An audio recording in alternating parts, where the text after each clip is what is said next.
starting to see a pattern here. You have people who go to an exotic locale, they meet exotic people, and then they meet exotic deaths. Well, they say no matter what you do as a filmmaker, you're making the same movie over and over and over. And every time I go, this one would be completely different, unlike anything I've ever done. I'm like, did I make another movie about a group of people going somewhere and horrible things happening?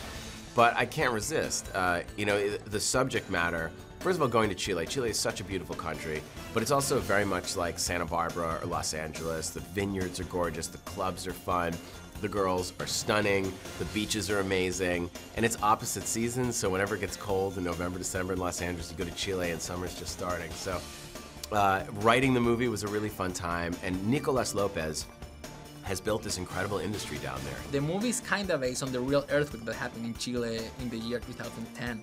And it was a really hardcore experience. I lived there, so suddenly, I was sleeping. The earthquake happened the last weekend of summer at 3:34 a.m.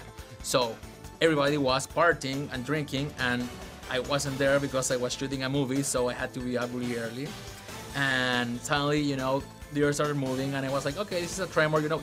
Chile in a way is very similar to LA because you have tremors all the time, and you're used to them. So it's like, okay, a tremor, and suddenly I saw my Nintendo Wii flying across the room, and I was like, okay, this is serious. So I went to the first floor, I opened the door where you could see the whole skyline of Santiago, and suddenly everything turned white, like a nuclear explosion.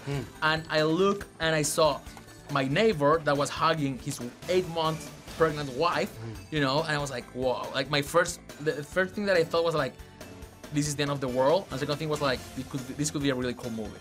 I'm Chilean, and I lived through the real earthquake that the movie is not completely but partly based in. And most of the facts that the movie shows, most of the stories that the movie shows, I actually went through. One of my close friends got both of his hands chopped off. I was at a club dancing at 3:30 a.m. when the real earthquake hit, and it was complete chaos. I've lived through many earthquakes, but never one this intense. It was like the whole world was like cracking. And it was so chaotic because it was made out of glass, and girls were trying to escape because it's so claustrophobic. You just really want to get out. You don't really think about exit. And girls were bleeding all of their arms or your toes, and we were trying to find my friend's hands. We actually found them. Thank God it was a bar. There was ice. We iced them. He actually got both of them back sewn together, but only one of them got sensibility. So it's tough. When you're in an earthquake, it's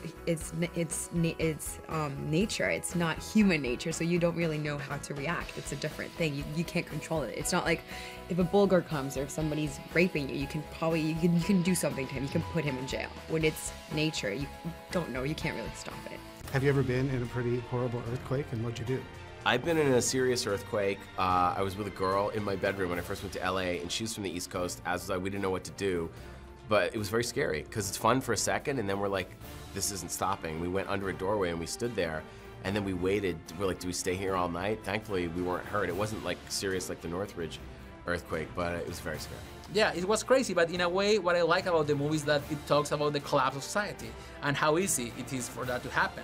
And that could happen anywhere, here in LA, that could happen, especially now that we live in a world where there's such a huge difference in, the 99% versus the 1%. And, there is so much tension there that something like an earthquake, what it does is that it releases all that tension.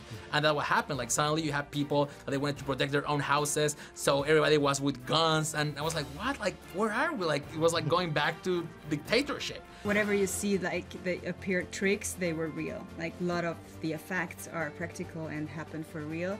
So that's what makes the movie very effective, I think, because it's not computered, it's not digital, it's not special effect, it's really happening. Yeah, everything you see falling actually falls. It's concrete. I think that really what Andrea says. It's a plus in the movie. It's sound effects. It's a plus in acting too, because it was real. It made our acting so much easier. Natural reaction. However, the set was a joke. It was so much fun. We had so much fun doing it. It was like all nights, and Nico and Eli are so much fun to work with that it was kind of contradictory. The first time you don't have to worry about the lipstick and it's not makeup so much more. It's more about blood. More dust, the better.